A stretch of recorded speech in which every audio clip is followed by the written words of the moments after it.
Where am I? Wait, wasn't I making a YouTube video? Where's my chat? Oh no! Where's my chat?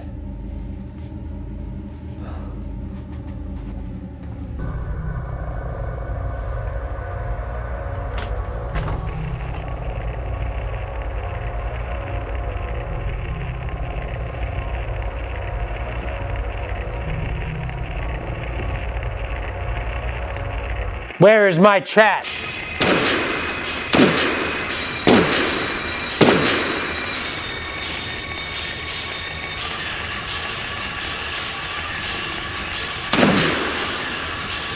Have you ever played Silent Hill, released in 1999 on the PS1, published by Konami. This game is a one-of-a-kind atmospheric horror. It was the first of many in a long franchise, with the remake that just came out. You probably heard about it. But today we're going to be discussing Silent Hill 1, and it's an original glory that came out on the PS1. Now, this game is something very special to me, because I used to own a PS1, but I was never able to play it, even though my father had it in his game collection. It was the no-no zone. So 25 years later, I'm gonna get my redemption and I am gonna play this game. Since it's October and we're hopping into these horror games, I want to implement a new thing into our video called the Fear Zone. The Fear Zone is something that horror games should be doing to keep the player in an unorthodox feeling the whole entire way through. So if a good horror game can keep you in this fear zone, you're always just one movement away from being jump scared, kind of like this. Oh!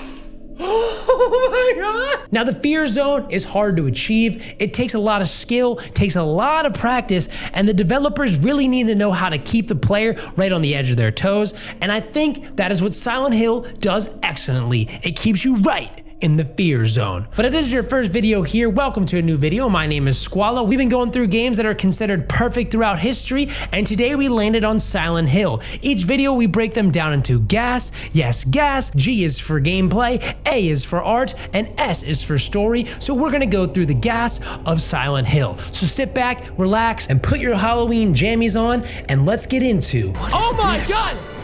The gameplay in Silent Hill needs to be given some grace. The game came out in 1999, so you have to expect a little bit of that old game jank that comes along with it. But honestly, if you just look past it, it's not as bad as you think. Yes, sometimes it does feel like you're driving a truck when you're moving around, but it's like, I get it. I think they were going for something here. I think it makes sense in the art direction, but more on the art direction and how that all works together, in my opinion, later. This is like, the one problem most people have with the game is just how you control Harry Mason, the main character. It's just like, you know, it just feels like very difficult, but adds a little bit of like hardness to the game. Doesn't make it feel as easy as it could be. But overall, this game is just comedic, downright from the gameplay. It's like perfectly humorous, just fighting monsters, like dodging them. It's all like, what the heck, yeah, the whole time.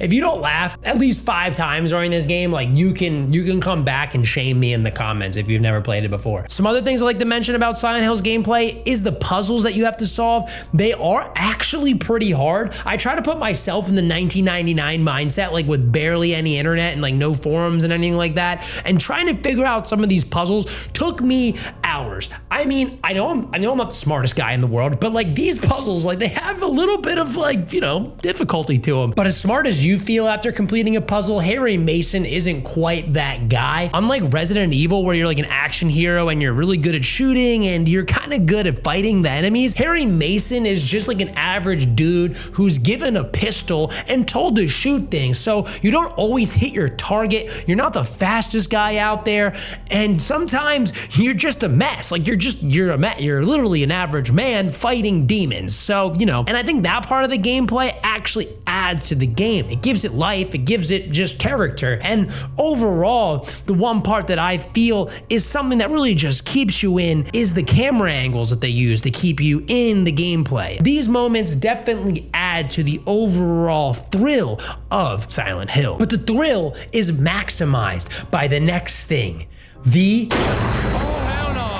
art in Silent Hill is something that is iconic. I was trying to think of better words there, but the word is iconic. This game is everyone's dream nightmare. You know, if you're gonna get lost in some place, it's the foggy streets of Silent Hill. You literally have this burnt into your mind before you even know what Silent Hill is. I never played the game before, and this is what I just thought of as a scary thing. Silent Hill. You know, the art style is downright perfected. The crunchy, beautiful 3D graphics to those like creatures that I don't even know what the hell they are, but they're scary. Thinking about just the overall feeling the game gives you, it's a 10 out of 10, like 20 out of 10, because the atmospheric, psychological, big word horror is all right in your face throughout the whole entire Silent Hill journey. There's nothing better. You could look at all the games in the future in this genre and they all copy bits and pieces of Silent Hill because the fog, man, the fog. Now, the sound design in Silent Hill is another chef's kiss. It is one of the greatest in horror game history. From these eerie, crunchy sounds to these like far off and it's just unsettling. And then there's parts where you open doors and it feels like like your brain just that's how I feel. I don't know how else to describe it, guys, but I know I sound crazy. It's just what the game made me feel like, and it does it so well. I love the art in this game. I mean, if I could bottle it up and drink it every day, I would. It's undeniably Silent Hill. It puts you in the mindset that, yeah, you're about to get scared. And the fear zone is achieved greatly through the art of Silent Hill. Okay, I think it's a perfect time to move on to the final stage,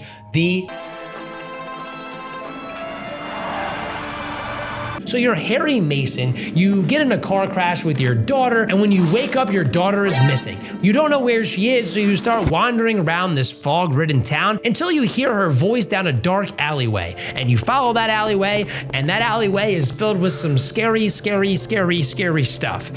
Yeah, the story drives you right into the fear zone, and it never lets you go. And then you leave this little alleyway, and you come into this beautiful bar where you find this lady who has a pistol. She's a cop. Her name is Sybil.